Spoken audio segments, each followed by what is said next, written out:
Ladies and gentlemen, welcome to the first episode of ECPW's #1 show, the Ballas Wrestling Podcast. Now, that's just me. I'm not really ECPW's #1 favorite show. That's just me getting it out there. Anyways, tomorrow night, live at ECPW Long Island, will be an act of war. You will see the following matches if you go to the show tomorrow night. A Long Island Heavyweight Championship match between the Puerto Rican purebred Mark Static going up against the current champion, Robbie Rebel. You'll also see the Long Island Death Match, a three-year match build-up. A 3-year build-up match, between beautiful Bobby Dream taking on the Rocky Mountain Madman, Boondocks. You will also see the ECPW World Heavyweight Championship being defended tomorrow night as Frankie Flo, the current champion, is defending his World Heavyweight title against the reinforcer Andrew Anderson. Then you'll also see the Italian sensation Gary Reno going up against Mike Cap. Then you'll see a tag team match between the Undead Army, Zach Vengeance and Mason Shadows, as they go up against Custom Vinyls, Johnny Ova and Luscious Joe Sloan. Then you will see a first ever debut between Bobby Bryson taking on Long Island's finest, the Ring King, Cash Camacho. Then you will see the Iraqi Butchers taking on Spaz and Pancakes. You'll also get to see a Divas match featuring Candy Cartwright. So if you haven't got your tickets yet, I've got 5 left. Tomorrow night is the event. And it is, again, tomorrow night, Friday, May 1st. Bell time is at 7:30 p.m. Tickets are $15 each in advance and $20 at the door tomorrow night. So get your tickets while you still can in advance for a cheaper price and save yourself $5. But if you can't get tickets now for any reason, wait till tomorrow night and get them at $20 at the door, and you can go and see this amazing, amazing, amazing event. But there are still ways you can get tickets and save yourself $5. I'll let you know them. You can contact me on Facebook at facebook.com/JamesBallish.50 and inbox me because I am selling tickets for $15 each. Again, I only have 5 left, so hit me up while they're still available. And for those of you who are still listening, I will see you all tomorrow night at ECPW Long Island presents an act of war. This is going to be one of the biggest events that we've had because there is a Long Island death match. In my opinion, that's my opinion. You may think differently. It might just be another normal event. But come on down. It is still a great event. You do not want to miss a single second of tomorrow night's show. So, with that said, hopefully I'll see you all there tomorrow night, and you will enjoy one of the greatest nights in ECPW Long Island history. Because, one more time, I'm going to build this match up like there's no tomorrow. 3 years ago, Boondocks made his debut to ECPW, and it was a match against Mark Static. You can search it up on YouTube. There's videos of it. And at the end of the match, the way Mark Static won was Bobby Dream making his debut by jumping over the guardrail, sliding in Boondocks' bat or back of guitar, or the neck of guitar, whatever you want to call it, an axe handle, whatever you want to call it, and he slid in Boondocks' weapon to Mark Static. And Mark Static used it against him and won the match. So this match has been building up for 3 years because Bobby Dream screwed Boondocks out of a victory 3 years ago in his debut match. So this match is going to be real brutal and real hell of a fight. If you want to see a street fight like none other, then come on down to ECPW Long Island presents an act of war tomorrow night, located 177 Portion Road in Ronkonkoma, New York, at the Ronkonkoma Fire Department building. I'm Ref James B. of ECPW Long Island saying, hope to see you all there tomorrow night. Now, on other topics, WWE. the way I don't like, now this is just an early Friday episode, so, because normally I do it on a Friday, but tomorrow night I have a wrestling show. So here's an early episode. What is it? At Extreme Rules, I just don't like the finish of the world title match, honestly. It's a cheap victory. I just don't like how they went about it. Seth Rollins said, the RKO. He didn't say, oh, Randy, you can't use the RKO. He said, the RKO is banned from the match. So, how did Seth Rollins get the victory after he performed the RKO to Randy Orton inside the steel cage and escaped the ring and claimed that that was a victory? Dude, you said the RKO was banned from the match. You can't just pull it off. Nobody can pull it off in that match. One thing, the RKO can be pulled off against anybody who's not participating in the match, which means referee, Seth Rollins, they're all banned from the RKO, which means Randy Orton can't perform it on them. Kane and J&J Security, he was able to perform the RKO and not get disqualified because they're not part of the match. They're not a participant in the match, is what I'm trying to get at. But Seth Rollins performs the RKO and escapes, and that's a victory. WWE, come up with a better way of winning matches. That's just a cheap victory, in my opinion. But anyways, the next match I want to talk about is John Cena versus Rusev. I thought just by the name of the match, Russian Chain Match, it was going to be a great match, but it was just like another Texas bull rope match where you two are tied with one hand on a bull rope and you got to try and touch all four turnbuckles consecutively. And if you get interrupted between the thing, it restarts the count and you got to touch all four again. The winner is chosen by the person who touched four ropes in a row. So I thought that match was a little cheesy and a little pathetic for John Cena. I mean, John Cena's a big guy and he's famous for working for WWE for as long as he did, being put into matches that he's ever been put into. I quit matches. Let me just give you an example, because at Payback, it's Rusev versus Cena for the U.S. title again in a third-time match, which shouldn't have ever happened. But a third-time match, and it's an I Quit match. Now, let me give you a little history on John Cena and I Quit matches. Anytime John Cena has been put in an I Quit match, whether it's between The Miz, Randy Orton, you name it, he's always won. Now, I know that John Cena's always won those, but can Rusev make Cena shout the other words, I quit? My opinion? I don't think so. I don't think Rusev is strong enough to get Cena to say, I quit. Because Cena will never say the words, I quit. That's one thing that's not in his vocabulary. He will never quit from a fight. He'll never quit from a match. He'll never quit from anything. He is not a quitter. And at Payback, you will see what I mean when I say John Cena is not a quitter. He's an ass kicker. He's beaten The Rock at WrestleMania 30. Now, I know you're going to debate with me, oh, yeah, he only won because The Rock hurt himself. I'll give you a little leeway there. He did hurt himself. The original plan was for The Rock to go over at WrestleMania and win the title, and retain the title, and go to Extreme Rules and lose the title. That was the original plan, marked up on their creative team. But that didn't happen because The Rock did, in fact, hurt himself at WrestleMania 30. That's it, 30, I mean 29, sorry. Why did I say 30? WrestleMania 29 is when he hurt himself against John Cena in his second round match. Now, the way I look at it, WWE fucked up. WWE fucked up big time at WrestleMania 28. The Rock versus John Cena. First time and only time ever. Fuck that. It's not a first time, well, it might be a first time, but it's not an only time ever match.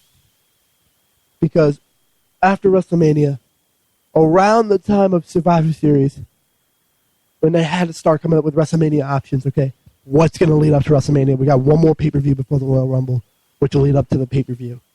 Survivor is TLC. TLC is the last pay-per-view of the year before WrestleMania friggin' month starts. So, they're at Survivor Series, the creative team, they're like, okay, we're here tonight. This is going to be a big night.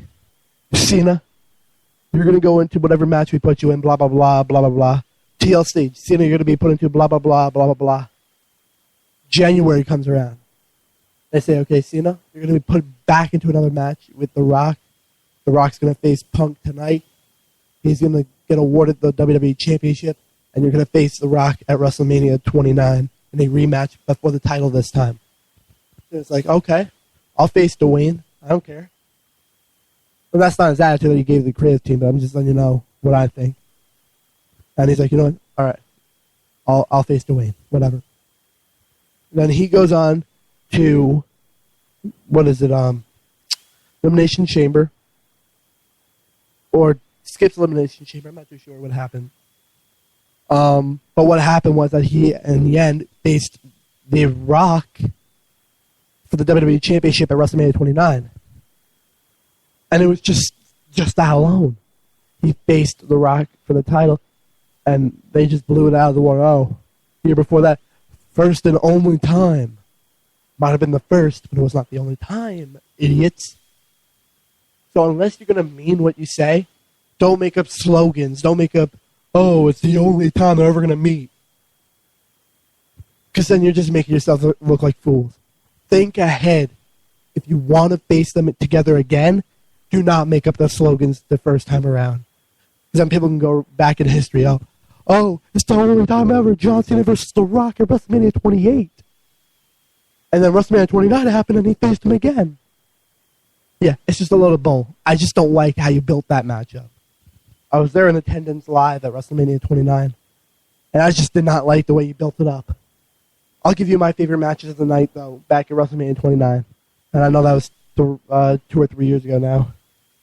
No, 31. 2.5 years ago now. But I'll give you my favorite matches of WrestleMania 29. That was Triple H versus Brock Lesnar. The Rock, not The Rock. Triple H versus Brock Lesnar. The Shield versus Randy Orton. Sheamus and The Big Show. Kane and Daniel Bryan versus Dolph Ziggler and Big E. And lastly, The Undertaker versus CM Punk. Those are my favorite matches of the night. All the other matches that happened sucked. The performance by, I think Jay-Z it was? No, it wasn't Jay-Z. Was it? If it was Jay-Z, I'm sorry. If it wasn't, I'm sorry. But what I'm just trying to get at is that WrestleMania 29 only had so many matches that were good and so many matches that sucked. Now, from watching WWE's Total Diva, I saw on the show the very match that took their spot in the 8-person tag match that was supposed to be the Bella Twins and Damian Sandow and Cody Rhodes versus The Miz, I think. No, versus Brodus Clay. And, Brodus, no, it was was it 6? I don't know. It was Brodus Clay, Cameron and Naomi. Was it? I'm confused now.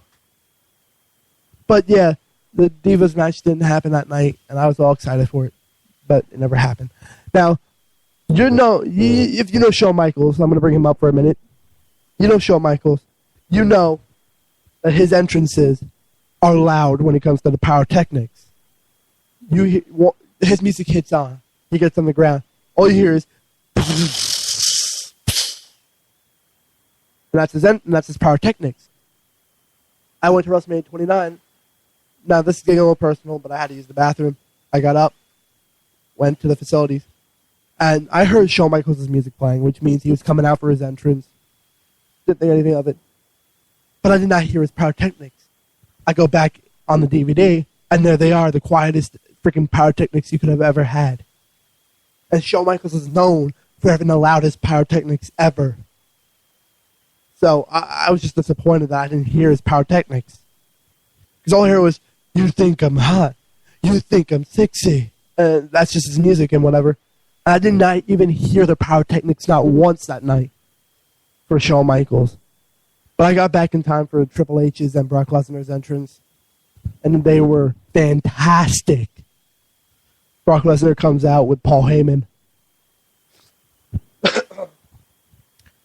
Triple H comes out. It was fantastic, just fantastic. The only thing that WrestleMania 29 screwed up on, other than some of the other matches that I didn't mention, was the fact that they did not have an opening pyrotechnics, first off, and second off, they did not perform the national anthem.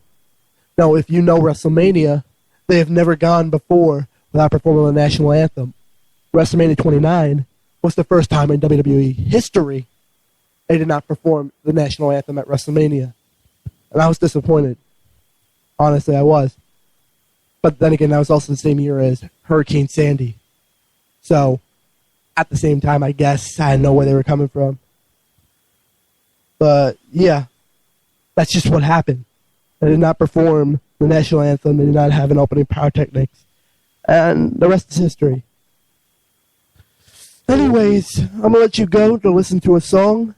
I'm going to bring you on to a commercial break in just a few seconds. Let me just pull up a song on my DJ board. 1 minute. Here is Trap with the song Bring It right here on the Ballish Wrestling Podcast.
Alright, I'm back. That was Trap Bring It. Now, the reason why I didn't let you hear the whole song was because that is a WW... Did I say WW? I'm an ECPW Long Island Wrestlers theme song, and he goes by the name of Lucas Sane. Will he be there tomorrow night? So far, I don't know. The poster only lists some of the matches that are happening that night. Doesn't list every last match that's going to happen that night. Sometimes I do, sometimes I don't. As of right now, all it says is plus a Divas Action match or plus Divas Action featuring Candy Cartwright. So I don't know if Lucas Sane's going to be there. If he is, he will be. But that's his theme song in the ECPW Long Island. It's Trap, Bring It.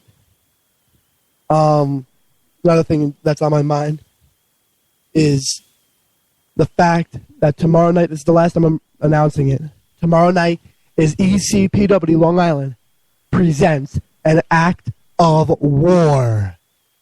You will see ECPW Long Island Heavyweight Championship match between the Long Island champion, Robbie Rebel, defending against Syndicate of Pain Zone, the leader of the Syndicate of Pain, the Puerto Rican purebred, Mark Static. Then you'll see a Long Island death match between beautiful Bobby Dream taking on the Rocky Mountain Madman Boondocks. And you'll see the ECPW World Heavyweight Championship being defended by Frankie Flo against the Reinforcer, Andrew Anderson. Then you will see the Italian sensation, Gary Reno, taking on Mikey Cap. Then you will see the Undead Army, Kamikaze Kid, Zach Vengeance, and Mason Shadows taking on Luscious Joe Sloan and Johnny Ova of Custom Vinyl. Then you will see Bobby Bryson make his ECPW Long Island debut as he goes against Long Island's finest, the Ring King, Cash Camacho. Then the Iraqi Butchers will take on the nerdy wrestler Spaz and Pancakes. Plus, Divas will be in action featuring Candy Cartwright. So to get your tickets while you still can, tomorrow night is the show, 7:30, located 177 Portion Road in Ronkonkoma, New York. One more time, the address is 177 Portion Road in Ronkonkoma, New York. To spell Ronkonkoma, it's RONKONKOMA, New York. And this is located at the Ronkonkoma Fire Department. See you all there tomorrow night for ECPW Long Island presents An Act of War. I'm Ref James B. Saying goodnight and talk to you all next Friday night on the newest episode of the Balish Wrestling Podcast right here on Spreaker.com. Thank you all for listening to what you have been, and I will see you all tomorrow night live at ECPW Long Island presents An Act of War. Now, before I go, I also want to mention that tomorrow night I may or may not record a new episode of my YouTube show, Before the Bell. It's a show where I interview the wrestlers and ask them what they think of their matches coming up. It's basically WWE's backstage interviews that they do, except it's before the show starts and it's on my YouTube channel instead of happening right then and there. So with that said, ladies and gentlemen, I'm James Balish, a.k.a. Ref James 4 Count B. Yep, you heard it, 4 count. I'll give you the whole story next week on the episode of the Balish Wrestling Podcast. Good night, everybody, and see you all tomorrow night live at ECPW Long Island presents An Act of War.